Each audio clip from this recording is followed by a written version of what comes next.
ನಮಸ್ಕಾರ ವೀಕ್ಷಕರೇ, ಸಾಧನೆಯ ಹಾದಿಯಲ್ಲಿ ಕಾರ್ಯಕ್ರಮಕ್ಕೆ ಸ್ವಾಗತ. ನಾನು ಭಾರತಿ ಟೀಕೆ. ನಮ್ಮ ಈ ಸಮಾಜದಲ್ಲಿ ಅನೇಕ ಗಣ್ಯ ವ್ಯಕ್ತಿಗಳು, ಸಾಧನೆ ಮಾಡಿದಂತಹ ವಿಶೇಷ ವ್ಯಕ್ತಿಗಳು ನಮ್ಮೊಂದಿಗಿದ್ದಾರೆ. ಕಲೆ ಎಲ್ಲರನ್ನ ಕೈಬೀಸಿ ಕರೆಯುತ್ತೆ, ಅದರಲ್ಲೂ ಕೆಲವರನ್ನು ಆಯ್ಕೆ ಮಾಡುತ್ತೆ. ಆ ಆಯ್ಕೆಯ ಪ್ರತಿಭೆಯಲ್ಲಿ ಸಾಹಿತ್ಯ ಕ್ಷೇತ್ರಗಳಲ್ಲಿ ಕವನಗಳನ್ನು ಬರೆಯುವ ಮೂಲಕ ತನ್ನ ಸಾಧನೆಯನ್ನು ತೋರಿದ ಅಪ್ರತಿಮ ವ್ಯಕ್ತಿ ವಡ್ಡರ್ಸೆ ಪ್ರಕಾಶ್ ಆಚಾರ್ಯ ಅವರು ನಮ್ಮೊಂದಿಗಿದ್ದಾರೆ. ಇವರನ್ನು ಈ ಕಾರ್ಯಕ್ರಮದಲ್ಲಿ ಪರಿಚಯಿಸಲು ನಮಗೆ ತುಂಬ ಸಂತೋಷವೆನಿಸ್ತದೆ. ಕಾರ್ಯಕ್ರಮಕ್ಕೆ ಸ್ವಾಗತ. ನಮಸ್ತೆ, ನನ್ನ ಹೆಸರು ವಡ್ಡರ್ಸೆ ಪ್ರಕಾಶ್ ಆಚಾರ್ಯ ಅಂತ. ಸರ್, ನೀವು ಈ ಕ್ಷೇತ್ರದಲ್ಲಿ ಮುಂದುವರೆದಂಥ ಒಂದು ಪರಿಚಯವನ್ನು ನಮಗೆ ಮಾಡಿಕೊಡಬೇಕು. ಕವನ ಹಾಗೂ ಕವಿಯಾಗಿ ನೀವು ಬೆಳೆದು ಬಂದಂತಹ ದಾರಿ, ಇವೆಲ್ಲವನ್ನು ನಾವು ಪರಿಚಯ ಮಾಡಬೇಕಂತ ಕೇಳ್ತದೆ. ಪ್ರಶ್ನೆ ಸಿಂಪಲ್ ಆಗಿದ್ದರೂ ಕೂಡ ಸ್ವಲ್ಪ ಕ್ಲಿಷ್ಟವಾಗಿದೆ. ಯಾಕಂತ ಹೇಳಿದರೆ, ವೈದ್ಯರು ಒಂದು ಕಡೆ ಹೇಳ್ತಾರೆ, ಹಾಡುವುದೇ ಹಕ್ಕಿ ರಾಗದ ಪ್ರಸ್ತಾರದನುಸಾರ ಅಂತೇಳಿ. ಆ ಹಕ್ಕಿ ಹಾಡುವಾಗ ಯಾವುದೇ ರಾಗ ಇಲ್ಲ, ಯಾವುದೇ ಪ್ರಸ್ತಾರ ಇಲ್ಲ, ಯಾವುದೇ ಅಲಂಕಾರ ಇಲ್ಲ, ಆದರೂ ಆ ಹಕ್ಕಿ ಹಾಡ್ತದೆ. ಅದನ್ನು ನಾವು ಜನರು ಸ್ವೀಕರಿಸ್ತೇವೆ. ಹಾಗೆ ಕವನ ಬರೆಯುವುದಂತೇಳಿದರೆ ಭಾವಕೋಶವ ಒಡೆದು ಹೊರಹೊಮ್ಮಿದಾಗ ಮಾತ್ರ ಅದು ತನ್ನಂತೆ ಹಾಡಾಗ್ತದೆ ಅಂತ ಹೇಳ್ತಾರೆ. ಹಾಗೆ ಹಾಡು ಬರೀಲಿಕ್ಕೆ ಅದು ಪ್ರೇರೇಪಣೆ ಬೇಕು. ಪ್ರೇರಕ ಶಕ್ತಿ ಇದ್ದಾಗ ಮಾತ್ರ ಖಂಡಿತವಾಗಿ ಯಾವುದೇ ಒಬ್ಬ ವ್ಯಕ್ತಿ ಆ ಹಾಡನ್ನು ಬರೀಲಿಕ್ಕೆ ಸಾಧ್ಯತೆ ಇದೆ. ಈ ಹಾಡುಗಳನ್ನು ಬರೆಯುವುದನ್ನು ನಿಮಗೆ ಪ್ರೇರಣೆ ಹಾಗೂ ಯಾವ ಸಮಯದಲ್ಲಿ ಮತ್ತು ಯಾವ ವರ್ಷದಲ್ಲಿ ನೀವು ಇದನ್ನು ಪ್ರಾರಂಭ ಮಾಡಿದ್ದೀರಿ? ನಾನು ಶಿಕ್ಷಕ ವೃತ್ತಿಗೆ ಸೇರುವ ಮುನ್ನ ಒಂದು ಪ್ರಶ್ನೆ ನನ್ನೊಳಗಿತ್ತು. ಕನ್ನಡ ಶಿಕ್ಷಕನಾದವನು ಯಾಕೆ ಕವಿ ಆಗಬೇಕು ಅಂತ. ನಾನು ಕವನವನ್ನು ಬರೆಯದೇ ಕನ್ನಡ ಶಿಕ್ಷಕನಾಗಬೇಕು ಎನ್ನುವಂಥ ಆಸೆಯನ್ನು ಹೊಂದಿ ವೃತ್ತಿಗೆ ಇಳಿದವನು. ಆದರೆ ನನ್ನ ಶಿಷ್ಯ ವೃಂದವೇ ನನ್ನನ್ನು ಬದಲಾವಣೆ ಮಾಡಿ ಕವನ ಬರೀಲಿಕ್ಕೆ ಪ್ರೇರೇಪಣೆಯನ್ನು ಕೊಟ್ಟಿದ್ದಾರೆ. ಅವರಿಗೆ ನಾನು ಮೊಟ್ಟ ಮೊದಲಿಗೆ ಧನ್ಯವಾದಗಳನ್ನು ಈ ಮೂಲಕ ಸಮರ್ಪಿಸಲು ಬಯಸ್ತೇನೆ. ನಿಮ್ಮ ಕವನದ ಭಾಗ ಸಂಗೀತವಾಗಿ ಮಾರ್ಪಟ್ಟಾಗ ಅದರ ಸಂತೋಷವನ್ನು ಹಂಚಿಕೊಳ್ಳಿ ನಮ್ಮೊಂದಿಗೆ. ಸಂಗೀತವನ್ನು ಕೊಟ್ಟಾಗ ಯಾವುದೇ ಒಬ್ಬ ವ್ಯಕ್ತಿಗೆ ತಾನು ಬರೆದ ಮೂಲ ಪ್ರೇರಣೆ ಏನಿದೆ ಅದು ಹೊರಹೊಮ್ಮುತ್ತದೆ. ಈ ಸಂದರ್ಭದಲ್ಲಿ ನಾನು ಮಲ್ಪೆಯ ರೋಹಿತ್ ಅವರಿಗೆ ಸಾಷ್ಟಾಂಗ ನಮಸ್ಕಾರವನ್ನು ಇಚ್ಛಿಸಲಿಕ್ಕೆ ಕೊಡಲಿಕ್ಕೆ ಬಯಸ್ತೇನೆ. ಯಾಕಂತ ಹೇಳಿದರೆ, ನನ್ನ ಹಾಡಿಗೆ ರಾಗವನ್ನು ಕೊಟ್ಟು ಈ ಹಾಡು ನಾನು ಬರೆದಿದ್ನೋ ಇಲ್ವೋ, ನನ್ನಿಂದ ಹೇಗೆ ಸಾಧ್ಯ ಆಯಿತು ಎನ್ನುವಂಥ ಪ್ರಶ್ನೆಯನ್ನು ಮೂಡಿಸಿದವರು ಶ್ರೀಯುತ ರೋಹಿತ್ ಕುಮಾರ್ ಮಲ್ಪೆಯವರು. ಅವರಿಗೆ ಈ ಮೂಲಕ ಕೃತಜ್ಞತೆಯನ್ನು ಸಮರ್ಪಿಸ್ತೇನೆ. ನಾನು ಶಿಕ್ಷಕ ವೃತ್ತಿಗೆ ಸೇರಿದ ನಂತರ ಕವನವನ್ನು ಬರೀಲಿಕ್ಕೆ ಪ್ರಾರಂಭ ಮಾಡಿದ್ದೆ. ಕವನ ಬರೆದ ನಂತರ ಒಬ್ಬರು ವ್ಯಕ್ತಿ ಕೊಟ್ಟೆ, ಇದನ್ನು ಕರೆಕ್ಷನ್ ಮಾಡಿಕೊಡಿ ಅಂತೇಳಿ. ಆ ವ್ಯಕ್ತಿ 1 ತಿಂಗಳ ಕಾಲ ಆ ಪುಸ್ತಕವನ್ನು ಇಟ್ಕೊಂಡು 31ನೇ ದಿವಸ ಹೋದಾಗ ಒಂದು ಪುಟವೂ ತಿರುಗಿಸದೆ ಅದನ್ನು ನನಗೆ ವಾಪಸ್ ಕೊಟ್ಟರು. ತುಂಬ ಬೇಜಾರಾಯಿತು. ಅದನ್ನು ಹಾಗೆ ತಂದು ಶಾಲೆಯಲ್ಲಿ ಇಟ್ಟೆ.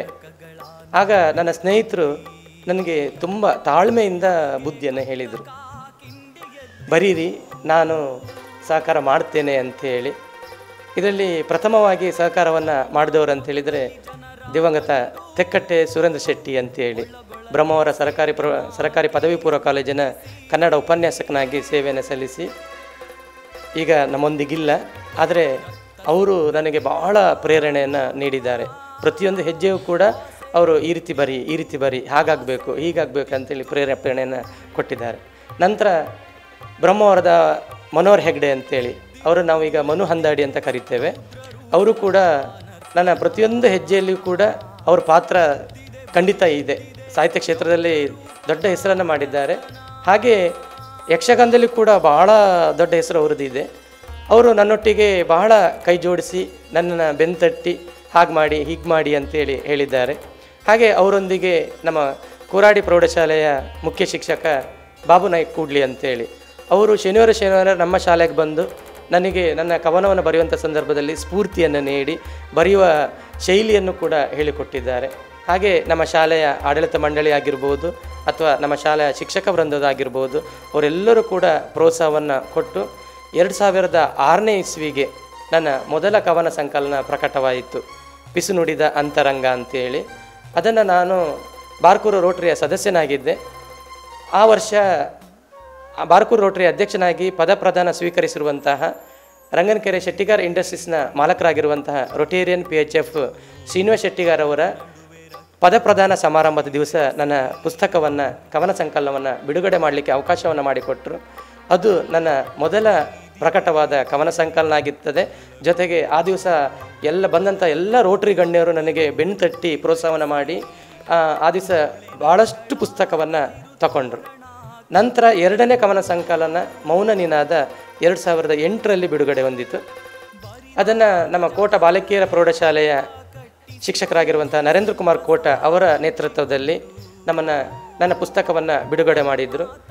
ಅಂದಿನ BO ಆಗಿರುವಂಥ ಶಿಕ್ಷಣಾಧಿಕಾರಿ ಆಗಿರುವಂಥ ವಸಂತ್ ಶೆಟ್ಟಿಯವರು ಆ ಪುಸ್ತಕವನ್ನು ಬಿಡುಗಡೆ ಮಾಡಿ ಬಹಳಷ್ಟು ಪ್ರೋತ್ಸಾಹವನ್ನು ನೀಡಿದ್ದಾರೆ.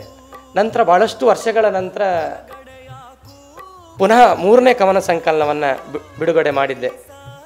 ಅದು ಭಾವ ನಿನಾದ ಅಂತೇಳಿ. ಅದು ಕೂಡ ಅದನ್ನು ನಮ್ಮ ಶಾಲೆಯಲ್ಲಿ ನಮ್ಮ ಮಕ್ಕಳ ಪ್ರೋತ್ಸಾಹ ಮತ್ತು ಶಿಕ್ಷಕರ ಸಹಕಾರ, ಆಡಳಿತ ಮಂಡಳಿಯವರ ಸಲಹೆ ಸೂಚನೆ ಮೇರೆಗೆ ನಾನು ನಮ್ಮ ಶಾಲೆಯಲ್ಲೇ ಬಿಡುಗಡೆ ಮಾಡಿದೆ. ಆ ನಂತರ ಪುಸ್ತಕ ಬರೆಯುವುದನ್ನು ಬಿಡಬೇಕು ಅಂತೇಳಿ ಎನಿಸ್ಕೊಂಡು ಲೇಖನಗಳ ಬಗ್ಗೆ ಇನ್ನಷ್ಟು ತಯಾರಿ ಮಾಡಬೇಕಂತ ಇರುವಂಥ ಸಂದರ್ಭದಲ್ಲಿ ನನಗೆ ಸಂಗೀತ ನಿರ್ದೇಶಕ ಮಲ್ಪೆಯ ರೋಹಿತ್ ಕುಮಾರ್ ಅವರು ಪರಿಚಯ ಆದರು. ಅವರೊಟ್ಟಿಗೆ ನಾನು ಭೇಟಿಯಾದಂಥ ಸಂದರ್ಭದಲ್ಲಿ ಅವರು ಹೇಳಿದರು, ನಾನು ಸಂಗೀತವನ್ನು ನಿರ್ದೇಶನ ಮಾಡ್ತೇನೆ, ಆದರೆ ಅದಕ್ಕೆ ಒಳ್ಳೆಯ ಉತ್ತಮವಾದಂಥ ಹಾಡುಗಾರರು ಬೇಕು, ಅವರನ್ನು ನಾನು ಹುಡುಕಿ ಕೊಡುತ್ತೇನೆ, ಅವ್ರ ಹತ್ರ ಹೋಗಿ ನೀವು ಮಾತನಾಡಿ ಅಂತ ಹೇಳಿದಾಗ ಭಾಗ್ಯಲಕ್ಷ್ಮಿ ಉಪ್ಪೂರ್ ಅಂತೇಳಿ ಸಿಕ್ಕಿದ್ರು. ಅವರಂತೂ ಈ ಸಂಗೀತ ಕ್ಷೇತ್ರದ ಗಣಿ ಅಂತಲೇ ಹೇಳ್ಬೋದು. ಯಾಕಂತೇಳಿದರೆ ಆಡು ಮುಟ್ಟದ ಸೊಪ್ಪಿಲ್ಲ ಅಂತ ಹೇಳ್ತಾರೆ. ಹಾಗೆ ಅವರು ಕೈ ಆಡಿಸದೇ ಇರುವಂಥ ಕ್ಷೇತ್ರವೇ ಇಲ್ಲ. ರಂಗ ಕಲಾವಿದೆಯಾಗಿ ನಾಟಕವನ್ನು ಮಾಡ್ಕೊಂಡು ಬಂದಿದ್ದಾರೆ. ಜೊತೆಗೆ ಸಂಗೀತದಲ್ಲಿಯೂ ಕೂಡ ಮೇರು ವ್ಯಕ್ತಿತ್ವವನ್ನು ಹೊಂದಿದ್ದಾರೆ. ಅಲ್ಲದೆ ಅನೇಕ ಚಲನಚಿತ್ರಗಳಲ್ಲಿಯೂ ಕೂಡ ನಟನೆಯನ್ನು ಮಾಡಿದ್ದಾರೆ. ಜೊತೆಗೆ ಸಂಗೀತದಲ್ಲಿಯೂ ಕೂಡ ತನ್ನ ಕೈಚಳಕವನ್ನು ತೋರಿಸಿದ್ದಾರೆ. ಅವರು ನನಗೆ ಸಿಕ್ಕಿದ್ದು ಮತ್ತಷ್ಟು ಇಂಬನ್ನು ಕೊಟ್ಟಿದೆ. ಹಾಗೆ ಅವರೊಂದಿಗೆ ಬಿ ವಿ ಕಾರಂತ್ರವರ ತಮ್ಮ ಕೃಷ್ಣ ಕಾರಂತ್ ಮತ್ತು ಸಾಲಿಗ್ರಾಮ, ನಮ್ಮ ಮನೆ ಪಕ್ಕದ ಸಾಲಿಗ್ರಾಮದ ಸುರೇಶ್, ಇವರೆಲ್ಲರ ಒಳಗೊಂಡಂಥ ಒಂದು ತಂಡ ನಾವೊಂದು CD ಬಿಡುಗಡೆ ಮಾಡಬೇಕು ಅಂತೇಳಿ ಹೊರಟಾಗ ಎಲ್ಲ ಕಡೆಯಿಂದ ಪ್ರೋತ್ಸಾಹ ದೊರೆತಿದೆ. ಕೋಟದ ಆನಂದ್ ಸಿ ಕುಂದರ್ ಆಗಿರ್ಬೋದು, ಅಥವಾ ನಮ್ಮ ಬಾರ್ಕೂರು ಕಾಳಿಕಾಂಬ ದೇವಸ್ಥಾನದ ಆಡಳಿತ ಮುಖ್ಯಸ್ಥರಾಗಿರುವಂಥ ಶ್ರೀಧರಾಚಾರ್ಯ ಒಡೆರ್ ಹೋಬಳಿ ಆಗಿರ್ಬೋದು, ಅಥವಾ ನಮ್ಮ ಮಂದರ್ತಿ ಕಾಳಿಕಾಂಬ ಜ್ಯುವೆಲರ್ಸ್ನ ಸತೀಶ್ ಆಚಾರ್ಯ ಬೇಳೂರು ಆಗಿರ್ಬೋದು, ಅಥವಾ ನಮ್ಮ ಶಾಲೆಯ ಆಡಳಿತ ಮಂಡಳಿ ಅಧ್ಯಕ್ಷರಾಗಿರುವಂತಹ ಕರ್ನಾಟಕ ರಾಜ್ಯೋತ್ಸವ ಪ್ರಶಸ್ತಿಯನ್ನು ಪಡೆದಿರುವಂತಹ ಬಾರ್ಕೂರು ಶಾಂತರಾಮ ಶೆಟ್ಟಿ ಆಗಿರ್ಬೋದು, ಅಥವಾ ನಮ್ಮ ಶಾಲಾ ಸಂಚಾಲಕರಾಗಿರುವಂತಹ PPCಯ ನಿವೃತ್ತ ಉಪನ್ಯಾಸಕರಾಗಿರುವಂತಹ ಡಾಕ್ಟರ್ BM ಸೋಮಯ್ಯಜಿ ಆಗಿರ್ಬೋದು, ಅಥವಾ ನಮ್ಮ ಶಾಲೆಯ ಎಲ್ಲ ಶಿಕ್ಷಕ ವೃಂದದವರು ನೀವು ನಮ್ಮ ಶಾಲೆಯಲ್ಲಿ ಮಾಡಿ ಪ್ರೋತ್ಸಾಹ ಮಾಡುವ ಅಂತ ಹೇಳಿ ಅವರು ಬೆನ್ತಟ್ಟಿ ನಮ್ಮ ಶಾಲೆಯಲ್ಲಿ ಈ CD-ಯನ್ನು ಬಿಡುಗಡೆ ಮಾಡಲಿಕ್ಕೆ ಪ್ರಯತ್ನ ಪಟ್ವಿ. ಅದೇ ರೀತಿ ಉತ್ತಮವಾದಂತಹ ಸ್ಪಂದನೆ ನನಗೆ ದೊರಕಿದೆ. ತದನಂತರದಲ್ಲಿ ಈಗ 4ನೇ ಕವನ ಸಂಕಲನ ಮುದ್ರಣದ ಹಂತದಲ್ಲಿದೆ. ಇದಿಷ್ಟು ನನ್ನ ಸಾಹಿತ್ಯ ಕ್ಷೇತ್ರದಲ್ಲಿ ಆದಂಥ ಬೆಳವಣಿಗೆಗಳು. ಸರ್, ನಿಮ್ಮ ಮೊದಲ ಕವನದ ಒಂದು ಸಂಗೀತ ಹಾಡಿರುವವರು ಮತ್ತು ಅವರ ಒಂದು ಅನುಭವ ಅದನ್ನು ನಮ್ಮೊಂದಿಗೆ ಹಂಚಿಕೊಳ್ಳಿ. ನನ್ನ ಪ್ರಥಮ ಕವನ ಸಂಕಲನ ಬಿಡುಗಡೆ ಆಗಿದ್ದು ಬಾರ್ಕೂರು ರೋಟರಿ ಕ್ಲಬ್ಬಿನ ಪದಪ್ರದಾನ ಸಮಾರಂಭದ ದಿವಸ.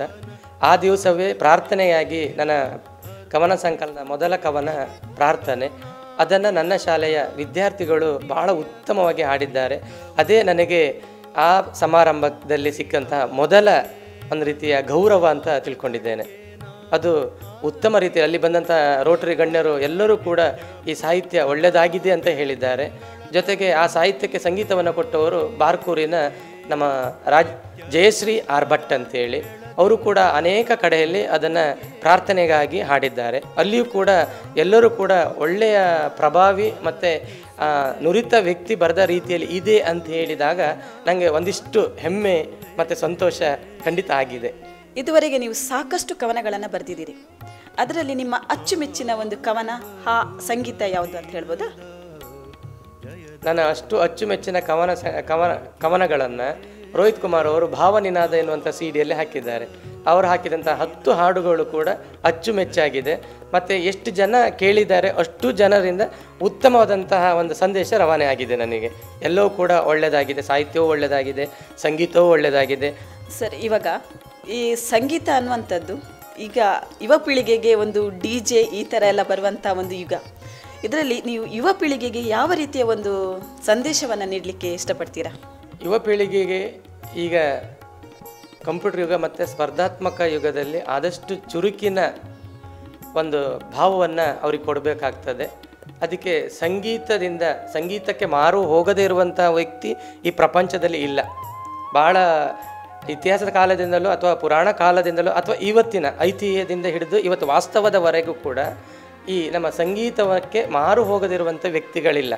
ಆದರೆ ಅವರ ಈ ಚಲನವಲನಗಳಿಗೆ ಮತ್ತು ಅವರ ಭಾವಗಳಿಗೆ ಮುಟ್ಟಬೇಕಾದ್ರೆ ಆ ರೀತಿ ಅವರು ಯಾವ ರೀತಿಯಾಗಿ ಬಯಸ್ತಾರೆ ಆ ರೀತಿಯ ಪದಗಳನ್ನು ನಾವು ಪೋಣಿಸಿದಾಗ ಅದಕ್ಕೆ ಸಂಬಂಧಪಟ್ಟಂತಹ ರೀತಿಯ ಈ ಸ್ಪರ್ಧಾತ್ಮಕ ಯುಗದ ಈಗಿನ ಫಾಸ್ಟ್ ಜನ್ರೇಷನ್ನ ಮಕ್ಕಳಿಗೆ ಮನಮುಟ್ಟುವ ಸಂಗೀತವನ್ನು ಕೊಟ್ಟಾಗ ಖಂಡಿತವಾಗಿ ಅದನ್ನು ಅವರು ರಿಸೀವ್ ತಗೊಳ್ತಾರೆ.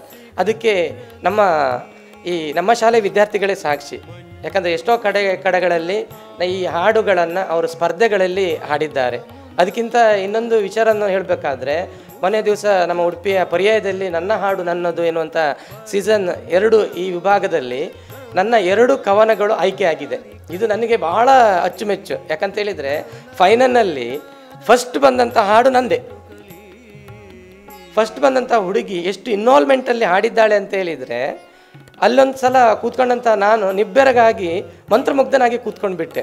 ಯಾಕಂತೇಳಿದರೆ ಆ ನವ ತರುಣರು ಅಥವಾ ಯುವ ಪೀಳಿಗೆಯವರು ಯಾವ ರೀತಿ ಅದನ್ನು ತಗೊಂಡಿದ್ದಾರೆ ಎನ್ನುವುದಕ್ಕೆ ಅದೊಂದು ಜೀವಂತ ಉದಾಹರಣೆ ಅನ್ನೋದು 2 ಮಾತಿಲ್ಲ. ಆದ್ದರಿಂದ ನಾವು ಬರೆಯುವಂಥ ಸಾಹಿತ್ಯ ಅದರಲ್ಲಿ ಆಳವಾಗಿದ್ದರೆ, ರಸದೌತಣ ಇದ್ದದೇ ಹೋದಾದರೆ ಎಲ್ಲರೂ ಕೂಡ ಅದನ್ನು ಸ್ವೀಕರಿಸ್ತಾರೆ. ಅದು ನವ ಪೀಳಿಗೆ ಅಂತ ಹೇಳಿ ಆಗೋದಿಲ್ಲ, ಅಥವಾ ನಮ್ಮ ಇಳಿಯ ವಯಸ್ಸಿನವರಂತನೂ ಆಗೋದಿಲ್ಲ. ಎಲ್ಲರೂ ಕೂಡ ಅವರಿಗೆ ಮನ ಮುಟ್ಟುವಂಥದ್ದಿದ್ದರೆ ಎಲ್ಲರೂ ಕೂಡ ಅದನ್ನು ಖಂಡಿತವಾಗಿ ತೆಗೆದುಕೊಳ್ತಾರೆ. ಸಾಧನೆಯ ಹಾದಿ ಕಾರ್ಯಕ್ರಮದಲ್ಲಿ ಈಗ ಒಂದು ಪುಟ್ಟ ವಿರಾಮ.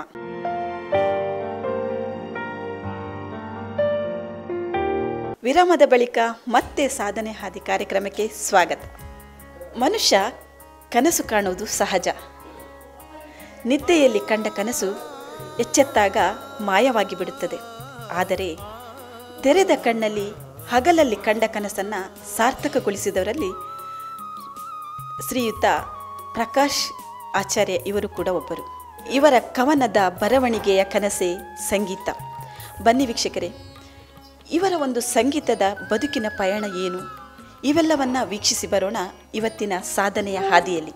ನಿಮ್ಮ ಒಂದು ಕವನವನ್ನು ಸಂಗೀತದ ರೂಪದಲ್ಲಿ ಮಾರ್ಪಟ್ಟಾಗ ಆ ಸಂಗೀತವನ್ನು ಹಾಡಿದಂಥ ವ್ಯಕ್ತಿಗಳು ನಿಮ್ಮೊಂದಿಗಿದ್ದಾರೆ. ಅವರ ಬಗ್ಗೆ ಒಂದು ಅನುಭವಗಳ. ನನ್ನ 10 ಹಾಡುಗಳಲ್ಲಿ 4 ಹಾಡುಗಳನ್ನು ಹಾಡಿದ್ದಾರೆ. ಉಡುಪಿ ಭಾಗದಲ್ಲಿ ಅನೇಕ ಶಾಲೆಗಳಲ್ಲಿ ಆಗಿರ್ಬೋದು ಅಥವಾ ಸಂಘ ಸಂಸ್ಥೆಗಳಲ್ಲಾಗಿರ್ಬೋದು ನನ್ನ ಹಾಡುಗಳನ್ನು ಹಾಡಿದ್ದಾರೆ. ಮೊನ್ನೆಯ ದಿವಸ ಶಿಕ್ಷಕರ ದಿನಾಚರಣೆಯ ದಿವಸ ನಾನು ಗುರುಗಳಿಗೋಸ್ಕರ ಬರೆದಿರುವಂತಹ ಹಾಡನ್ನು ಕೂಡ ಅವರು ಹಾಡಿದ್ದಾರೆ. ಜೊತೆಗೆ ಉಡುಪಿ ವಲಯದಲ್ಲಿ ಶಿಕ್ಷಕರ ದಿನಾಚರಣೆ ಸಂಭ್ರಮ ದಿವಸ ಒಂದಿಷ್ಟು ವಿದ್ಯಾರ್ಥಿಗಳಿಗೆ ಹೇಳಿಕೊಟ್ಟು ಅವರು ಆ ಹಾಡನ್ನು ಹಾಡಲಿಕ್ಕೆ ಪ್ರೇರೇಪಣೆಯನ್ನು ನೀಡಿದಂತಹ ಒಬ್ಬರು ವ್ಯಕ್ತಿ ಶ್ರೀಮತಿ ಭಾಗ್ಯಲಕ್ಷ್ಮಿ ಉಪ್ಪೂರು ಇವರು. ಎಲ್ಲರಿಗೂ ನಮಸ್ಕಾರ. ನಾನು ಉಪ್ಪೂರು ಭಾಗ್ಯಲಕ್ಷ್ಮಿ ಅಂತ. ಒಡ್ಡರ್ಸೆ ಪ್ರಕಾಶ್ ಆಚಾರ್ಯ ಇವರು ಬರೆದಿರುವಂತಹ ಕವನಗಳ ಒಂದು ಧ್ವನಿ ಸುರುಳಿಗೆ ನಾನು ಹಾಡಿರುತ್ತೇನೆ. 4 ಹಾಡುಗಳನ್ನು ನಾನು ಹಾಡಿರ್ತೇನೆ. ಅವರ 2 ಬುಕ್ಕುಗಳನ್ನು ನಾನು ಫುಲ್ಲು ಓದಿದ್ದೇನೆ. ಎಲ್ಲ ಹಾಡುಗಳು ಒಂದಕ್ಕಿಂತ ಒಂದು ತುಂಬ ಅತ್ಯುತ್ತಮವಾದದ್ದಾಗಿತ್ತು. ಅದರಲ್ಲಿ ನಾವು 10 ಹಾಡನ್ನು ಮಾತ್ರ ಸೆಲೆಕ್ಟ್ ಮಾಡಿ ಅದಕ್ಕೆ ಸಂಗೀತವನ್ನು ನೀಡಿ ಧ್ವನಿ ಸುರುಳಿಯನ್ನು ಹೊರ ತಂದಿರುವಂಥದ್ದು. ಆ 4 ಹಾಡುಗಳು ನನಗೆ ಸಿಕ್ಕಿದ್ದು ಹೇಳಿದರೆ ಅದು ಇವತ್ತಿಗೂ ಕೂಡ ಮೈ ರೋಮಾಂಚನ ಆಗ್ತದೆ. ಅದ್ರ ಮ್ಯೂಸಿಕ್ ಕೇಳುವಾಗವೇ ನನಗೆ ತುಂಬ ಖುಷಿ ಆಗ್ತಾ ಇರ್ತದೆ. ನನ್ನ ಫ್ರೆಂಡ್ಸ್ ಆಗಲಿ, ನನ್ನ ಬಂಧು ಬಳಗದವರು ಎಲ್ಲರೂ ಅಷ್ಟೇ ಆ ಧ್ವನಿ ಸುರುಳಿಯ ಎಲ್ಲ ಹಾಡುಗಳನ್ನು ಎಷ್ಟು ಸಲ ಕೇಳಿದ್ದಾರೆ ಅಂತ ಕೆಲವರೆಲ್ಲ ರಿಂಗ್ ಟೋನ್ ಆಗಿಯೂ ಕೂಡ ಅದನ್ನು ಹಾಕಿಕೊಂಡಿದ್ದಾರೆ. ನಾನು ಕೂಡ ರಿಂಗ್ಟೋನ್ ಆಗಿ ಅದನ್ನೇ ಹಾಕಿಕೊಂಡಿರುವಂಥದ್ದು. ಅಷ್ಟು ಖುಷಿಯಾಗಿದೆ, ಎಲ್ಲರಿಗೂ ಖುಷಿಯಾಗಿದೆ. ಅದರಲ್ಲಿ ಗುರುಗಳಿಗೆ ಸಂಬಂಧಪಟ್ಟಂತಹ ಆ ಪ್ರಾರ್ಥನೆಯನ್ನು ಕೂಡ ಶಿಕ್ಷಕರ ದಿನಾಚರಣೆಗೆ ಸರ್ ಹೇಳಿರುವಂತೆ ಅದನ್ನು ನಾನು ಅಳವಡಿಸಿಕೊಂಡಿದ್ದೇನೆ. ಮುಂದಿನ ದಿನಗಳಲ್ಲಿ ಒಂದು 2-3 ಹಾಡುಗಳು ಅದು ನೃತ್ಯಕ್ಕೆ ಕೂಡ ಯೋಗ್ಯವಾದಂತಹ ಒಂದು ಹಾಡುಗಳು, ಅವುಗಳನ್ನು ನೃತ್ಯಕ್ಕೆ ಕೂಡ ಅದನ್ನು ಅಳವಡಿಸಿಕೊಳ್ತೇನೆ ಅಂತ ಹೇಳಲಿಕ್ಕೆ ಇಷ್ಟಪಡ್ತೇನೆ. ಒಡ್ಡರ್ಸೆ ಪ್ರಕಾಶ್ ಆಚಾರ್ಯ ಇವರ ಬಗ್ಗೆ ಅಂದರೆ ಇವರು ಉತ್ತಮವಾದ ಕವಿಯೂ ಹೌದು, ಕನ್ನಡ ಮಾಸ್ಟ್ರು ಕೂಡ ಹೌದು. ಹಾಗಾಗಿ ನಾನು ಶಿಕ್ಷಕ ವೃತ್ತಿಯವಳೇ ಆದೋದ್ರಿಂದ ಸ್ವಲ್ಪ ಇನ್ನೂ ಜಾಸ್ತಿ ಅಟ್ಯಾಚ್ಮೆಂಟ್ ಅಂತ ಹೇಳ್ಬೋದು. ಯಾಕಂದರೆ ಶಿಕ್ಷಕರು ಹೇಗಿರ್ತಾರೆ ಅನ್ನೋದು ಅವರಿಗೂ ಗೊತ್ತು, ನನಗೂ ಗೊತ್ತು. ಆದ್ದರಿಂದ ಎಷ್ಟು ಒತ್ತಡಗಳಿರ್ತವೆ ನಮಗೆ ಅಂತ ಹೇಳುವಂಥ ವಿಚಾರ ನಮಗಿಬ್ಬರಿಗೂ ಗೊತ್ತಿದೆ. ಆ ಒತ್ತಡಗಳ ನಡುವೆಯೂ ಪ್ರಕಾಶ್ ಆಚಾರ್ಯವರು ಅತ್ಯದ್ಭುತವಾಗಿ ಒಂದು ಮಿನುಗುವ ತಾರೆಯಾಗಿ ಬೆಳಗ್ತಾ ಇದ್ದಾರೆ ಅಂದರೆ ನನಗೆ ತುಂಬ ಖುಷಿ ಆಗ್ತಾ ಇದೆ. ಇವರ ಪಕ್ಕದಲ್ಲಿ ಕೂತ್ಕೊಂಡಿರೋರು ನನ್ನ ಧ್ವನಿ ಸುರಳಿಯ ಸಂಗೀತ ನಿರ್ದೇಶಕ ರೋಹಿತ್ ಕುಮಾರ್ ಮಲ್ಪೆ ಅಂತೇಳಿ. ಸೌಮ್ಯವಾದಿ, ಸರಳ ಸಜ್ಜನಿಕೆಯ ವ್ಯಕ್ತಿ, ಮಾತು ಕಡಿಮೆ, ಕೃತಿ ಜಾಸ್ತಿ. ಅಂತಹ ವ್ಯಕ್ತಿ ನಮಗೆ ಸಂಗೀತ ನಿರ್ದೇಶಕನಾಗಿ ದೊರೆತದ್ದು ನನ್ನ ಪುಣ್ಯವೇ ಸರಿ. ಯಾಕಂತ ಹೇಳಿದರೆ ಆ ಸಂಗೀತ ಜೋಡಿಸುವಂಥ ಸಂದರ್ಭದಲ್ಲಿ ಹಗಲು ರಾತ್ರಿ ಎನ್ನದೆ ಒಬ್ಬರೇ ಕೂತ್ಕೊಂಡು ಆ ಸಂಗೀತವನ್ನು ಯಾವ ಹಾಡಿಗೆ ಯಾವ ರೀತಿ ಸಂಗೀತ ಬೇಕು, ಕೊಳಲು ಎಲ್ಲಿ ಹಾಕಬೇಕು, ಯಾವ ರೀತಿ ಹಾಕಬೇಕು, ಎಷ್ಟು ಹಾಕಬೇಕು ಎನ್ನುವುದನ್ನು ಸ್ವತಃ ಅವರೇ ತಯಾರಿಯನ್ನು ಮಾಡಿಕೊಂಡು ನಂತರ ಆ ಕಲಾವಿದರನ್ನು ಕರ್ಕೊಂಡು ಬಂದು ಇದೇ ರೀತಿ ಆಗಬೇಕು ಎನ್ನುವುದನ್ನು ಪಟ್ಟು ಹಿಡಿದು ಕೂತ್ಕೊಂಡು ಒಂದು ನೀಟ್ನೆಸ್ ಆಗಿ ಆ ಸಂಗೀತವನ್ನು ಕೊಟ್ಟಂಥ ವ್ಯಕ್ತಿ ಅಂತ ಹೇಳಿದರೆ ನಮ್ಮ ಶ್ರೀಯುತ ರೋಹಿತ್ ಮಲ್ಪೆ ಅವರು.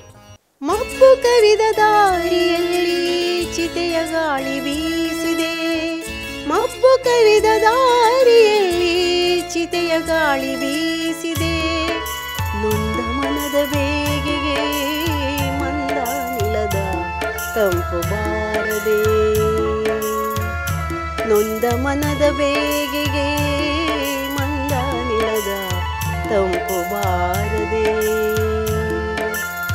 ಮಬ್ಬು ಕವಿದ ದಾರಿಯಲ್ಲಿ ಚಿತೆಯ ಗಾಳಿ ಬೀಸಿದೆ, ಮಬ್ಬು ಕವಿದ ದಾರಿಯಲ್ಲಿ ಚಿತೆಯ ಗಾಳಿ ಬೀಸಿದೆ, ಮಡುಗಟ್ಟಿದ ಎದೆಯೊಳಗೆ ಉಕ್ಕಿ ಬರುವ ತೆರೆಯಲಿ ಭವ್ಯ ಕನಸು ತೊಯ್ದು ನಾಮಾವಶೇಷವಾಯಿತೆ, ಮಡುಗಟ್ಟಿದ ಎದೆಯೊಳಗೆ ಉಕ್ಕಿ ಬರುವ ತೆರೆಯಲಿ ಭವ್ಯ ಕನಸು ತೊಯ್ದು ನಾಮಾವಶೇಷವಾಯಿತೆ, ನಾನೇನೋ ಭಜಿಸಿದರೂ ಕಿವಿಗೊಡದ ಕಲ್ಲು ಮೂರ್ತಿಯಾಗದೆ, ನಾನೇನೋ ಭಜಿಸಿದರೂ ಕಿವಿಗೊಡದ ಕಲ್ಲು ಮೂರ್ತಿಯಾಗದೆ, ಕಲ್ಲೆದೆಯನು ಕರಗಿಸುವ ನಿನ್ನ ಮಾತು ಯಾಕೆ ತೊದಲುವಿಕೆಯಿಂದ ನಿಂತಿತು, ಯಾಕೆ ತೊದಲುವಿಕೆಯಿಂದ ನಿಂತಿತು, ಮಬ್ಬು ಕವಿದ ದಾರಿಯಲ್ಲಿ ಚಿತೆಯ ಗಾಳಿ ಬೀಸಿದೆ, ಮಬ್ಬು ಕವಿದ ದಾರಿಯಲ್ಲಿ ಚಿತೆಯ ಗಾಳಿ ಬೀಸಿದೆ. ನನ್ನ ಹೆಸರು ಜ್ಯೋತಿ. ನಾನು ಸರ್ಕಾರಿ ಪ್ರೌಢಶಾಲೆ ಕಾವಳಕಟ್ಟೆ ಇಲ್ಲಿ ಕನ್ನಡ ಶಿಕ್ಷಕಿಯಾಗಿ ಕೆಲಸ ಮಾಡ್ತಾ ಇದ್ದೇನೆ. ಪ್ರಕಾಶ್ ಆಚಾರ್ಯ ಒಡ್ಡರ್ಸೆ ಇವರು ನನ್ನ ಅಣ್ಣ. ಇವರು ಈಗಾಗಲೇ 3 ಕವನ ಸಂಕಲನಗಳನ್ನು ಬಿಡುಗಡೆ ಮಾಡಿದ್ದಾರೆ. ಬಹಳ ಹೆಮ್ಮೆ ಆಗ್ತದೆ. ಯಾಕಂತ ಹೇಳಿದರೆ ಸಾಹಿತ್ಯ ಅವರ ತಂಗಿಯಾಗಿ ನಾನಿದ್ದೇನೆ. ನಿಜವಾಗಿ ಹೇಳಬೇಕು ಅಂತ ಹೇಳಿದರೆ ಆರಂಭದಲ್ಲಿ ನಾವು ಅವರಿಗೆ ಹೆಚ್ಚು ಪ್ರೋತ್ಸಾಹ ಕೊಡಲಿಲ್ಲ. ಯಾಕಂತ ಹೇಳಿದರೆ ನಮಗೆ ಅವರ ಒಂದು ಪ್ರತಿಭೆಯ ಬಗ್ಗೆ ಅಷ್ಟೊಂದು ಅವ್ರು ಬರೀತಾರೆ, ಇಷ್ಟೊಂದು ಸಾಹಿತ್ಯ ರಚನೆ ಮಾಡ್ಬೋದು ಅನ್ನುವಂತಹ ಬಗ್ಗೆ ನಮಗೆ ಅವರ ಬಗ್ಗೆ ಅಷ್ಟೊಂದು ನಂಬಿಕೆ ಇರಲಿಲ್ಲ. ಆದರೆ ಪ್ರಥಮ ಒಂದು ಕವನ ಸಂಕಲನ ಬಿಡುಗಡೆ ಆದ ನಂತರ ಸ್ವಲ್ಪ ನಮಗೆ ಅವರ ಬಗ್ಗೆ ಏನು ಬರಿತಾ ಇದ್ದಾರೆಲ್ಲ ಅಂತ ಏನು ನಾವು ಸಹಕಾರ ಕೊಡುವ ಅಂತ ಆ ರೀತಿಯಲ್ಲಿ ಮನೋಭಾವನೆ ಬರಲಿಕ್ಕೆ ಶುರುವಾಯಿತು. ಹೀಗೇ 2-3 ಕವನ ಸಂಕಲನಗಳನ್ನ ರಚನೆ ಮಾಡಿದರು. ಆದರೆ ಹೆಚ್ಚು ಇದು ಅಂದರೆ ಎಲ್ರಿಗೆ ಪರಿಚಯ ಆದದ್ದು ಸಾಹಿತ್ಯಕ್ಕೆ ಒಂದು ದನಿಯನ್ನು ಅಂದರೆ ಕೊಟ್ಟಾಗ ಅಂತ ಹೇಳಿದರೆ ಭಾವನಿನಾದ ಎನ್ನುವಂತಹ ಧ್ವನಿ ಸುರುಳಿಯನ್ನು ಬಿಡುಗಡೆ ಮಾಡಿದ ಬಳಿಕ ಹೆಚ್ಚಿನ ಕಡೆಗಳಲ್ಲಿ ಆ ಒಂದು ಧ್ವನಿ ನಮಗೆ ಕೇಳಿಸಲಿಕ್ಕೆ ಶುರುವಾಯಿತು, ಗುಣುಗ್ಲಿಕ್ಕೆ, ಅಂದರೆ ಪ್ರತಿಯೊಬ್ಬರ ಬಾಯಿಯಲ್ಲಿ ಕೇಳಲಿಕ್ಕೆ ಶುರುವಾಯಿತು. ಈಗ ಯಾವುದೇ ಒಂದು ಸಾಹಿತ್ಯ ಕೇಳ್ತೇವೆ, ಅದನ್ನು ಮರೆತು ಬಿಡ್ತೇವೆ. ಆದರೆ ಯಾವಾಗ ಅದಕ್ಕೆ ಒಂದು ಸಂಗೀತದ ಒಂದು ನೆಲೆ ಸಿಕ್ಕಾಗ ಸದಾಕಾಲ ನಮ್ಮೊಂದಿಗೆ ಗುನುಗ್ತಾ, ನಮ್ಮೊಂದಿಗೆ ಮೆಲುಕು ಹಾಕ್ತಾ, ನಾವು ಪದೇ ಪದೇ ಅದನ್ನು ಪುನರಾವರ್ತನೆ ಮಾಡ್ತಾ ಇದ್ದಾಗ ಅದು ಹೆಚ್ಚು ಜನರಿಗೆ ಪ್ರೀತಿ ಪಾತ್ರರಾಗ್ತದೆ ಅಂತ ಹೇಳಲಿಕ್ಕೆ ಸಾಧ್ಯ ಇದೆ. ಹಾಗೆಯೇ ಇಲ್ಲಿ ಈ ಸಂದರ್ಭದಲ್ಲಿ ಹೇಳೋದಾದರೆ, ಇವರು ಬರೆದಂತಹ 3 ಕವನ ಸಂಕಲನಗಳು ಹೆಚ್ಚಿನವರ ಮನೆ ತಲುಪಿದೆ ಅಂತ ಹೇಳಲಿಕ್ಕೆ ನನಗೆ ಖುಷಿ ಆಗ್ತಾ ಇದೆ.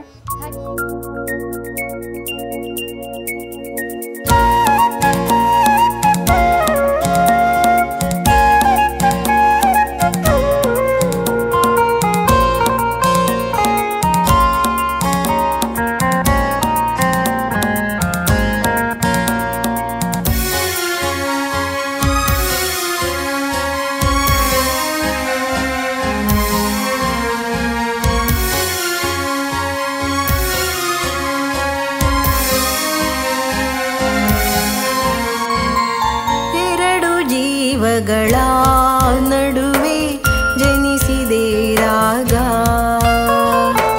2 ಜೀವಗಳ ನಡುವೆ ಜನಿಸಿದೆ ರಾಗ. ಮಿಲನದಲ್ಲಿ ಜೊತೆಯಾಗಿ ಸೇರಿದೆ ತಾಳ,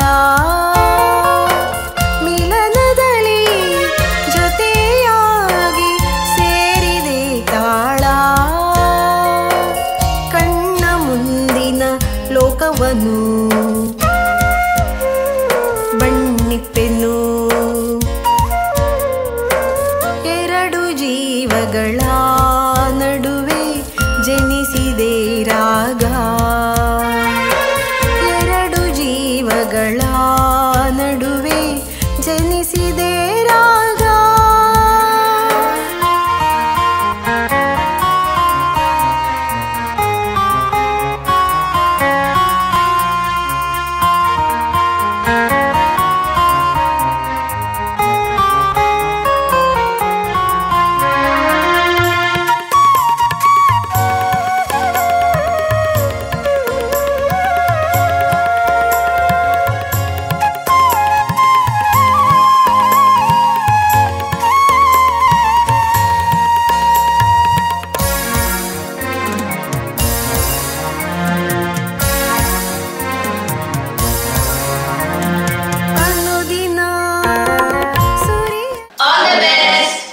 ಇಷ್ಟೊತ್ತು ನೋಡಿದ್ರಲ್ಲ ವೀಕ್ಷಕರೇ, ಕವಿಯಾಗಿ ಶ್ರೀಯುತ ಪ್ರಕಾಶ್ ವಡ್ಡರ್ಸೆಯವರು ಮಾಡಿದಂಥ ಸಾಧನೆಯನ್ನು, ಇದು ಇವತ್ತಿನ ಸಾಧನೆಯ ಹಾದಿಯಲ್ಲಿ ಮುಂದೆ ಇಂತಹದ್ದೇ ಒಂದು ಸಾಧನೆಗೈದಂಥ ವಿಶೇಷ ಗಣ್ಯ ವ್ಯಕ್ತಿಗಳೊಂದಿಗೆ ನಾವು ಮತ್ತೆ ನಿಮ್ಮನ್ನು ಭೇಟಿಯಾಗ್ತೇವೆ. ಅಲ್ಲಿಯವರೆಗೆ ನೋಡ್ತಾ ಇರಿ V4 ನ್ಯೂಸ್. ವಂದನೆಗಳು.